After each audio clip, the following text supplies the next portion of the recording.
All right, welcome back to class 2, part 2 on grays. But we're going to start with a quick conversation about blacks, both from out of the tube and then kind of making our own. And I like Gail's verbiage better as just thinking of making darks. So in the beginning, I am going to be using paints out of the tube. I'm going to be using Gamblin's Chromatic Black, which is one that I use a lot, or I just make my own. Payne's Gray is another one that I use. I just think of it as a dark blue. Ivory Black, for some reason, I own like 4 tubes of it, big tubes, and I never ever use it. And Lamp Black, I didn't even know that I owned, but I did find a little tube and had to get a tool out to open it because it's so old. And I'll describe the differences in those a little bit. And then you'll see underneath that, just some notes. It's the split primary. I'm going to be using ultramarine, cadmium red, and just light yellow. And then I'm going to show you my most common shortcut is just ultramarine and transparent red oxide. Transparent red oxide. And then if I want it to be more opaque, I will add burnt umber instead of transparent oxide brown or the transparent earth red. All right, so we're going to get a lot of different ways to make great dark colors. And maybe I'll even do a couple little quick experiments using yellow and purple, which won't quite make a black, or we'll make our own version of chromatic black using a phthalo green and quinacridone red. So let's start with our Gamblin excuse me, chromatic black. What I'm going to do for this experiment is I'm just going to put a band of that color here, right out of the tube, right in the middle. Then what I'm going to do is I'm going to take it and I'm going to thin it using a brush. So it just has less and less paint.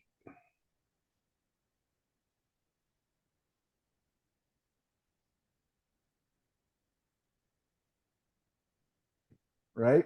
I can even take a paper towel and wipe off the end here. So we can see what it does as far as transparency. All right, so that's just using the paint itself and then the white of the canvas to lighten it. The other way I'm going to do it is I'm just going to grab another clean brush. Let me just pull out some palette knives. That'll make this job a lot easier. Much easier to clean a palette knife than it is to clean a brush. Okay, so even if you don't consider yourself a palette knife painter, having palette knives just simply to mix your colors or to put colors out like I'm going to do here. Titanium white. And what I'm going to do is take my black. This is the Gamblin's Chromatic Black towards the white. And then I'm going to bring it back. And what this is going to allow us to do is to see what color kind of appears. You see, it's a little bit bluish. Whereas when I just thinned it, it stays a little warmer. It almost feels brownish in comparison. And Michael, you mentioned how they made that previously in the class. Yeah, it's phthalo green. So let's just make it.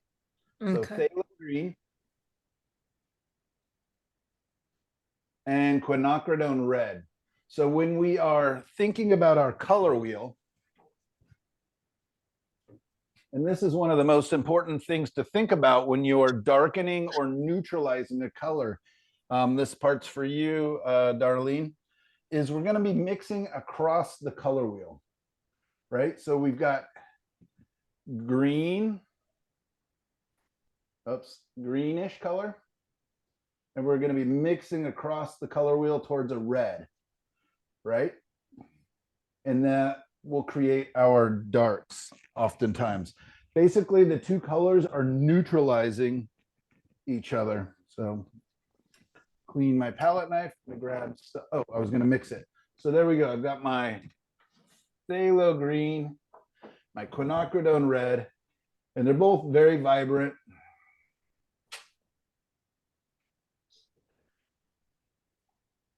Isn't that really interesting? Yeah. I've got gonna need more phthalo green to, that red is pretty strong. And I prefer to mix my darks than using a dark because I can tell myself, oh, that's in the deep dark shadows. I need it to be cooler, or that's, you know, a dark, but it's coming out, or it's got reflected light in it, and I want it to be warmer. What it also does is it forces me to look into the shadows and see all the beautiful transitions and colors that's happening within there. I can't tell you how many times students will just pull out black and just, you know, everything in shadow is black, and it just looks so stiff and dead. But you see how dark that color is? Yeah. It's so dark that I can't tell what's going on with it until I get out a little bit of white. And mix it. Okay, so now you can see that really all of a sudden goes back to green blue, right? Beautiful bluey green though. So let's pull in more red.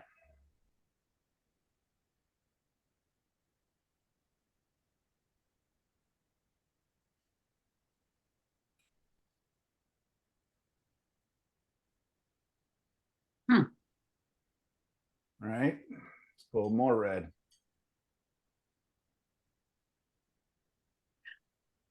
So the phthalo green is way stronger than the red. Yeah. Yeah, it did seem like it.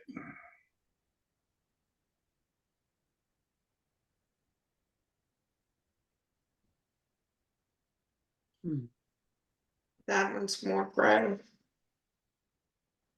Let's add more red.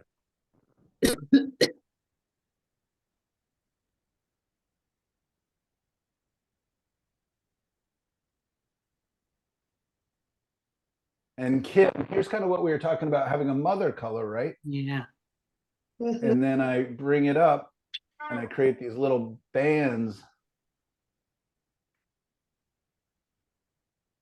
I mean, they're all beautiful. I wouldn't say any of them are really neutral green or gray. So I would probably have to, you know, figure that out by just being, this one's probably my closest.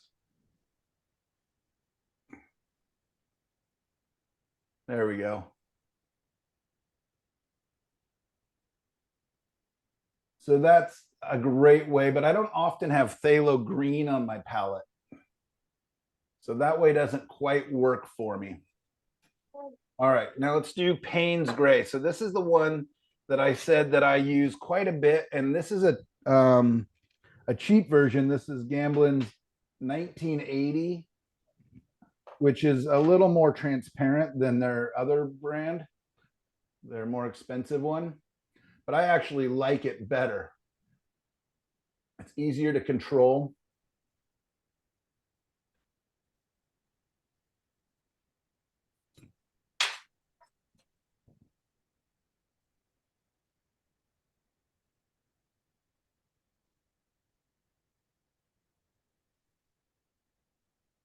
I'm really surprised by that violet color. It's really beautiful. All those colors that you mixed, but In I'm here? surprised by them. Oh yeah, I think we could do a whole painting just using this mother pile because it's beautiful. And then imagine, let's go back to that really quickly. Let's see what, I guess I was just using a palette knife. Imagine just adding a touch of yellow.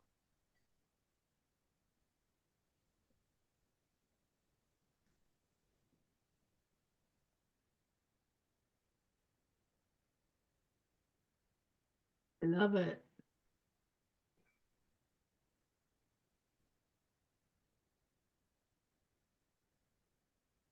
Wow. And who was asking about how to gray down a yellow? I was. Isn't that great? So to gray a yellow, I'm going to be bouncing around definitely. To gray a yellow, right? Our instinct is, well, if I want, like, let's just pretend I'm painting a lemon.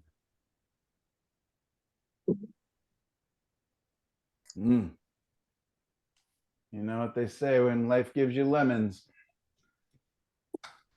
All right, so now let's pretend I've got a light source up here, right? That's the sun hitting our lemon. So that means that we've got shadow down beneath it.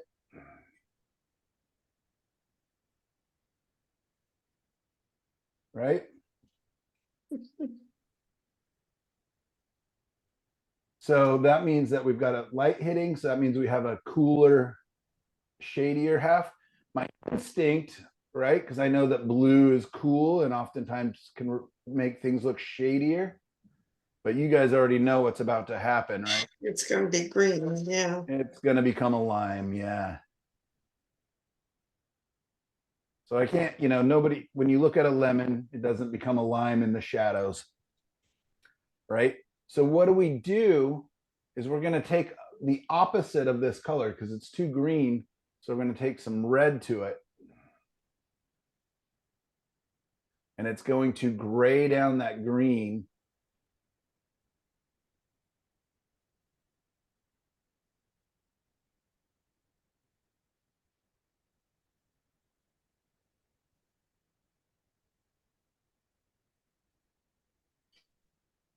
What yellow is that, Michael? I'm just using cadmium yellow light. Light? Okay, thanks. Yeah, that's right now I've got cadmium yellow light and Indian yellow, which is a transparent warm. I don't even own cad yellow medium anymore. It looks like I was going to put that. The truth is I use those two colors more often on my palette now. So I'm gonna grab a brush and right, it's not a lime, it's just a cooler, duller yellow.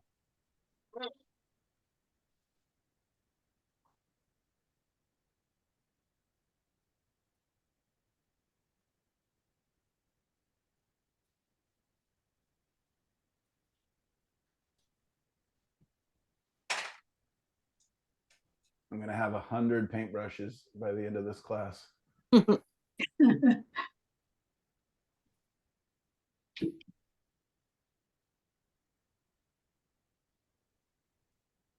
But using All right. the palette that you've created right above with the red and the green, yeah.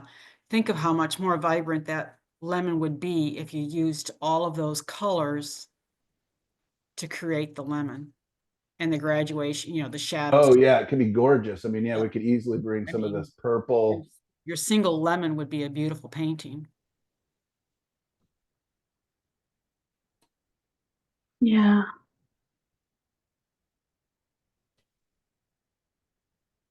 I think that's what's so cool about having a mother color. That's just a mix of everything.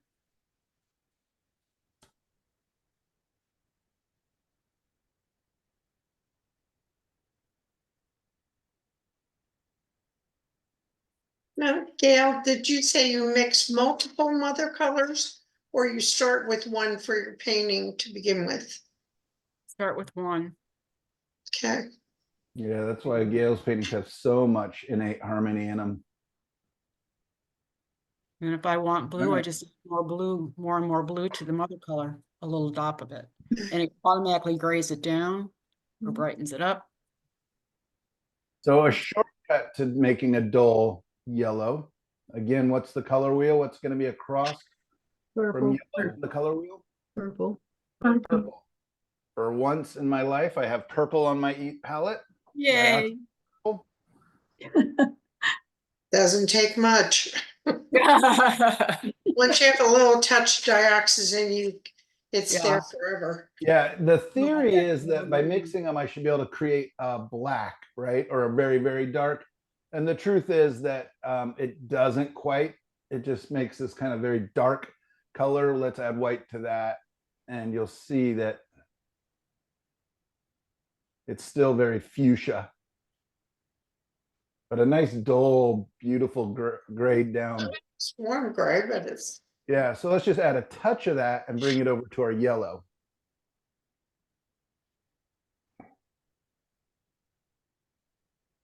Perfect. mhm.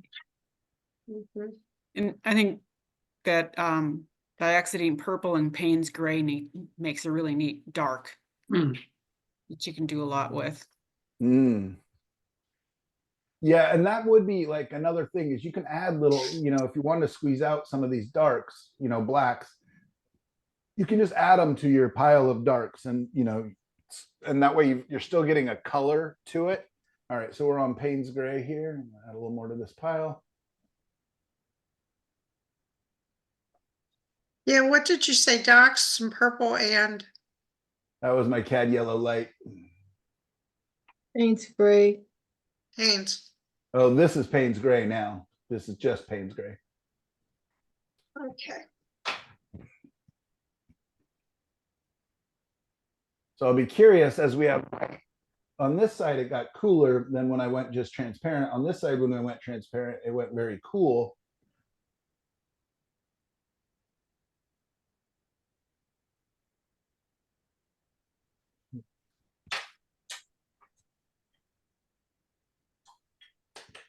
I was foolish thinking I was going to get away with this with like 4 brushes. So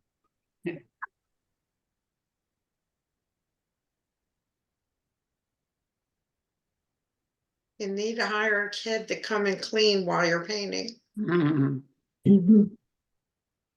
unfortunately, my little helper doesn't wake up till noon. So very cool, right? Very blue. So that's why I think of Payne's gray as a color more than just, and it does darken, but it's very cool. All right, so ivory black, we're beginning to get into a black that is no longer really as transparent. Just make sure I'm dipping into the right pile here. That should be this one.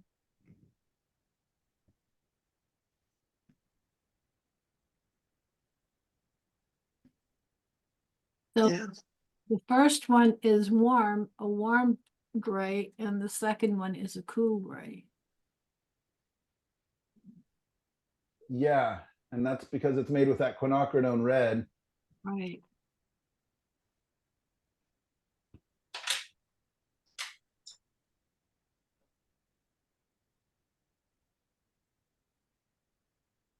Yeah, like I'm having a hard time getting this one to even thin out. So if you needed to really cover an area really intensely, ivory black is a great option. I'm going to take my paper towel and kind of wipe it away. That's even hard. That almost looks more like a raw umber right there. Kind of does, yeah. Let's grab, oh, shoot. Save that pile of pink for later.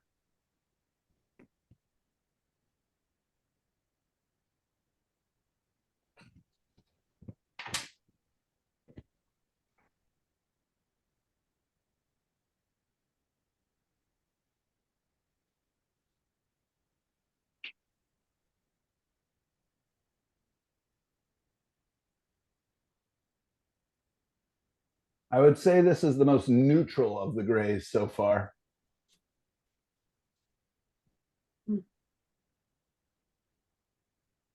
If your goal is just to darken a color without modifying it too much, I would suggest the Gamblin Chromatic Black. Not from experience per se, because I don't use it very often, but from what I've observed and heard other artists say.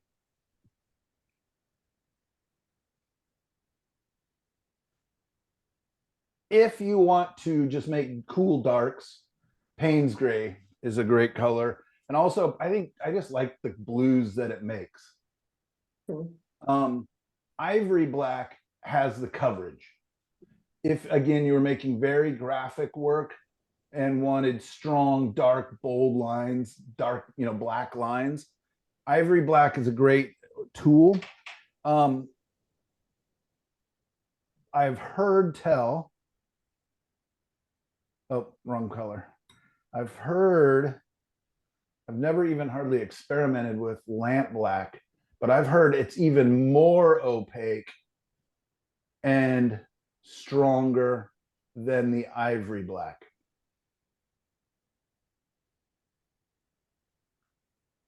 And I think it's a little more on the matte side of colors. It looks really cool on your screen. Yeah, it definitely does. Yeah, this one really goes towards the brown, so I'll be curious. I'm just going to clean a brush here. So all I'm doing is dipping it in my paint thinner a couple times, which is Gamsol for me. Then I just squeeze it between paper towels until nothing comes off. Yeah, this is really strong. I mean, that is black. Let's see what happens when we wipe away with our paper towel.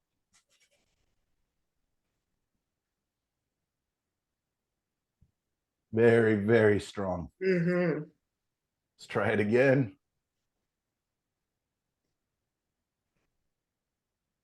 So when you see a lot of the color charts and stuff, I like the transparency of paint. So I'll often do, you know, the value scale to white on one side and then the transparency on the other side.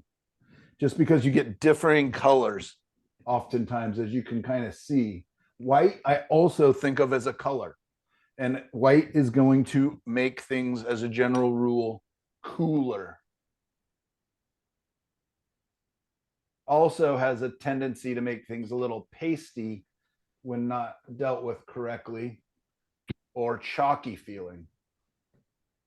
So a lot of times when I want to lighten something, I might go ahead and add a little bit of yellow into it as well.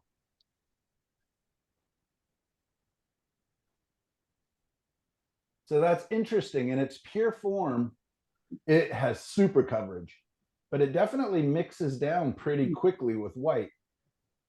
Also a little bit cooler than the ivory black. So this is an interesting experiment. And all four of them have a different qualities. All right. Yeah. Let me clean my palette and let's make some. Goodbye, babies. Goodbye, mama. And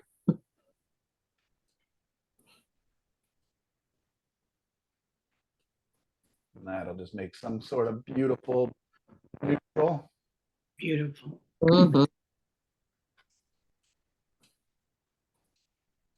And I just start saving my little piles of color.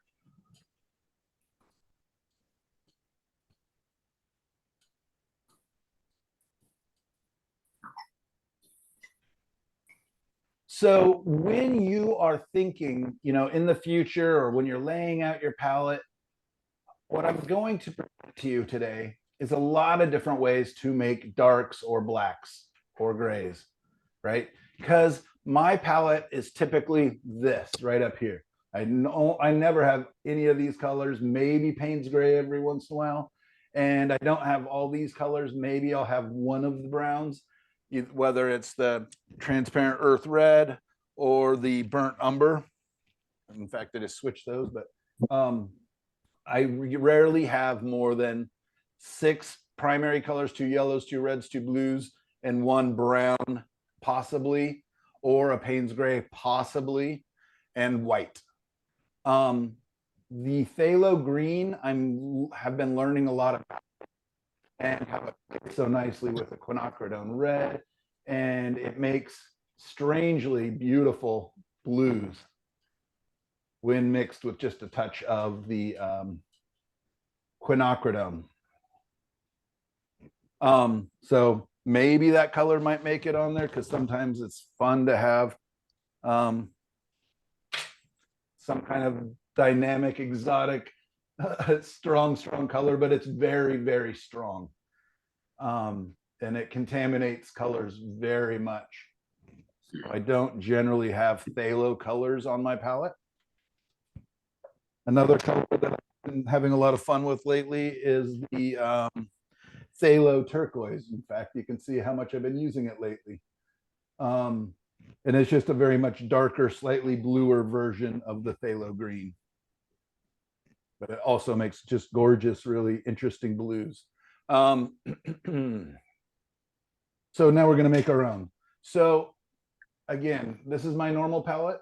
So most of the time, if I don't have a brown on my palette, I'm going to be making my darks from these colors, right? In the beginning, when I first started painting for a full year, my colors were cadmium yellow light, cadmium red light or medium, whichever one, and ultramarine blue and white. So it's just those three colors and white. And you can't make a lot of vibrant greens. You can't make a lot of vibrant purples, but you can make a huge amount of colors just using that. And it's a great way to learn about color mixing, is to just use those three colors. And what I learned by using those three colors and no black is that I could make a very dark color.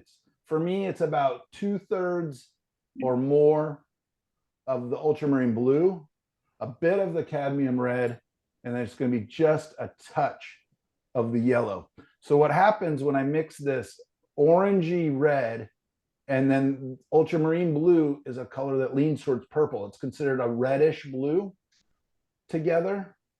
I get the most ugly, plummy, dark color you can imagine. Right? It's already very dark. Let's mix a little white with that so we can see what kind of color we're getting.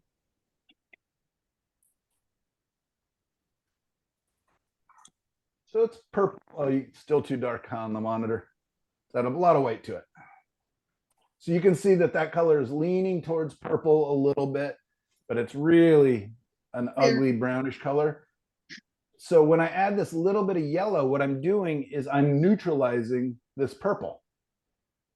Okay. So just a little bit. You almost don't even notice it in there. But what it does is it deadens that purple, right? Because we're mixing across the color wheel.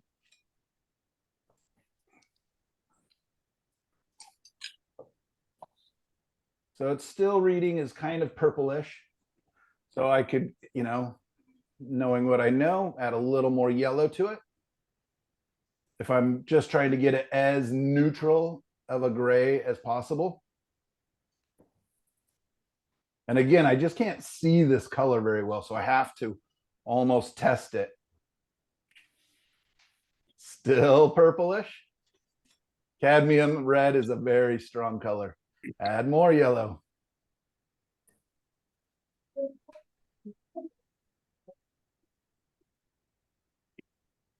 All right, there it's starting to neutralize. I still feel like I could add more yellow to that. Am I using, I'm using a cheap 1980s. Oh, now I've gone too far.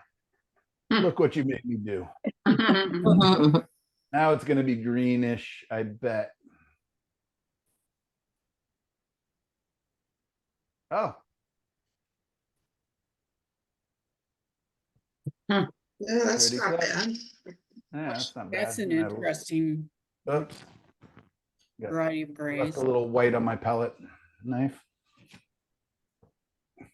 So you can say it takes some work, especially if I really wanted to make a neutral chromatic black. So, Gamblin has a tube of chromatic black. Again, they're using the phthalo green and the quinacridone, but artists also call this a chromatic black, where you're just using your, colors on your palette to make the darkest color possible.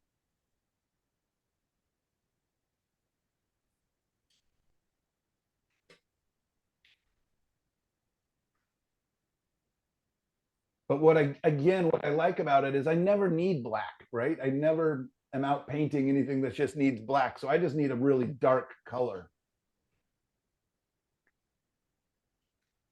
I'm pretending that's close because I don't want to waste too much time. You guys get the idea of that though? How I mixed yellow, red, and blue, no white, because otherwise it starts to get lighter.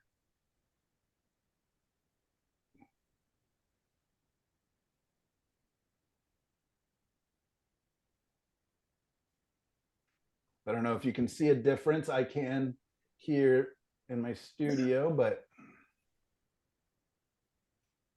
Looks slightly greener to me. yeah, it's slightly greener, but that's just, me being lazy and not mixing it to its nth degree and really finalizing it. But you could get a very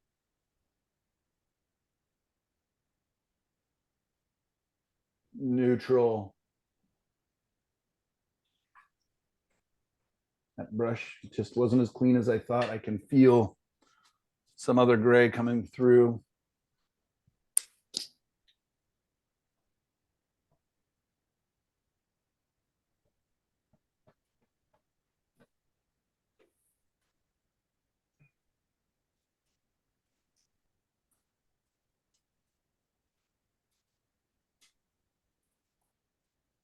And this could, this could lean any direction, just depending on how much, it could be yellowish, it could be reddish, it could be bluish, it could be greenish, it could be purplish, whatever color. This one just kind of ended up, whatever that color is, feels a little bit purpley to me. That's my favorite black. Is just that mixture, or Yeah. it's your favorite so far? Well, no, that's when I'm mixing mother colors, I always start with the red, blue, and yellow and then test it. And then have warmer and cooler, like Gail was saying, values of it. Yeah, and it's going to give you the most harmony in your painting. So that's going to be the one that I suggest we use and we experiment with in class, because it helps you to learn to see, I'm making a dark. I'm not, just like Gail said again, I'm not making a black per se. It's nice. And you can use that broken color theory with it then too, and you have a very rich dark areas. Yeah, absolutely. All right, now I'm going to jump to my shortcut colors. So if I do have a brown on my palette, and oftentimes for the wipe away paintings, this is the colors that I will use for my darks. So this first one is great for wiping away. This is going to be ultramarine and transparent oxide brown. Making sure I get the right. I almost have to squeeze out a little more to see which one's which.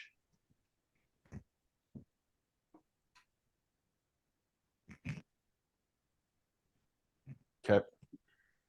So I got ultramarine, which is a very dark, kind of purplish red. Mix in some of my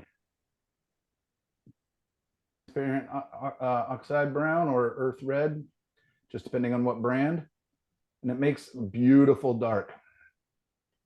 And it's a transparent dark.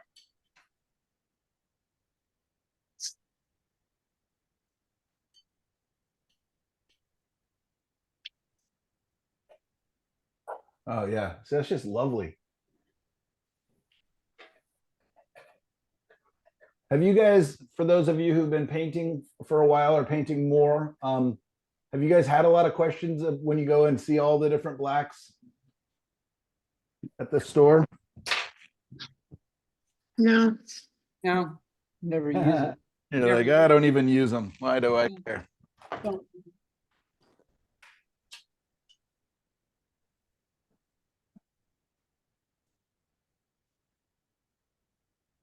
see, that one gets nice there.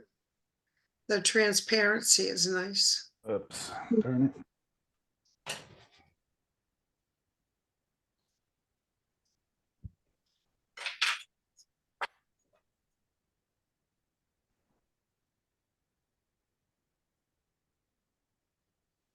Now, this combination I love because then you can add a little Indian yellow in it to warm it up. Exactly right.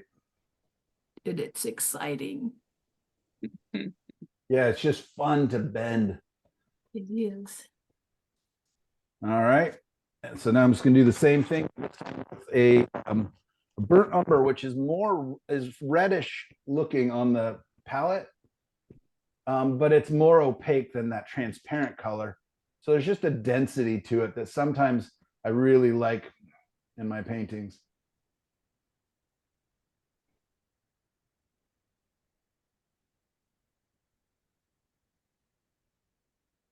Especially for making warm darks, it's a great color.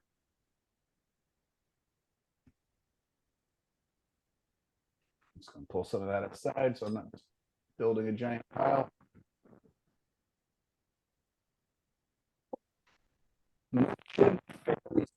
And its mass tones, meaning in its thickest here is the color above it. Yep, pretty close.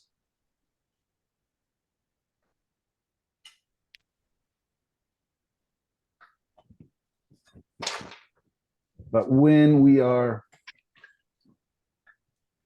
adding white to it, it probably won't get as transparent. All right, tons of brushes and tons of paper towels, cleaning brushes here.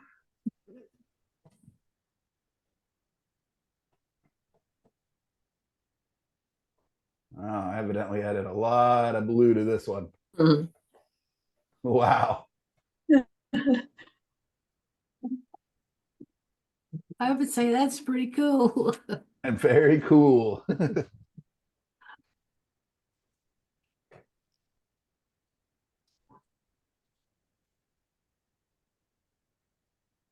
So if I, did this experiment and really thought it was too blue, I would just add more of the, Burnt umber. yep, more of the burn umber. When I first started painting with acrylics, with Yarnell, he always had Hooker's green on his palette. He would throw that little bit of Hooker's green in with the other things that he mixed. Huh. And sometimes I'll throw in a little sap green, depending on what I'm painting. Yeah. Yeah. All right, one last experiment is going to be orange and blue. So this is a cadmium orange.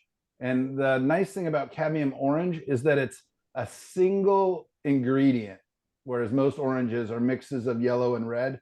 This is actually a mineral that, the cadmium, however they make it, is just, so it's a very vibrant, very strong orange. Again, a color I never use, but it works really well for neutralizing the phthalo blue or phthalo green. So sometimes if I'm going to add phthalo blue or phthalo green to my palette, I'll actually put in a little bit of orange. It's like having somebody to control the color. So that's just with ultramarine. Oh, Wow. that's nice. Yeah, and it can get very dark. You can almost get that a little more, almost get a black color combination, or at least a very dark color. And again, this would be an opaque black. Yeah, or a semi-opaque, because the ultramarine Yeah. is transparent. For those of you who are newer to painting and maybe aren't understanding transparent, semi-transparent, semi-opaque, and opaque, transparent is like a sheet of glass, right? It comes, you can put it on, it's very, very thin. It just slightly shifts the color, like sunglasses. Like you can put on pink sunglasses or bluish tinted sunglasses. Semi-transparent is more like stained glass, but that you can still see through. You can still see the figures moving behind the church window. And semi-opaque would be like stained glass that you can't see behind. You maybe can see the light coming through it a little bit. That's a nice neutral with that orange and that blue. And then opaque is like just thick, dense, like a brick wall, right? You just don't see through it. And so all of the paints have different levels of transparency, from transparent to semi-transparent to semi-opaque to opaque.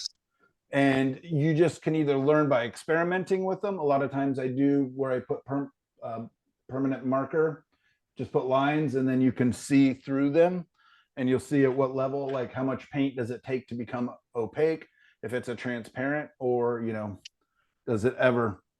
And then transparency is letting the light get through that paint, hit that white of that surface, and come back out. Right? Whereas an opaque paint, it just hits the light and bounces right off the paint. All right, so yeah, that orange and blue made a nice combination. Let's try the one really quick. This is just for me. I'm just doing the phthalo green, and I'm going to do that orange as well. I just want to see what happens. I've never done this experiment fully to see it does not get dark, which I didn't think it would, right? We're, Yeah. Mm. kind of becomes almost like a, isn't a hooker's green more yellowy? I'm not sure. It's just very dark. Ah, If you put a little red in it, it'll get darker. yes, that's true. Very good. Just see what happens when I mix white. Let's try mixing a little red with it. Like an emerald green. Mhm. And where are you, red? Let's make red. Try it with both reds. Mm. And then try the quinacridone and see, it gets a whole different color.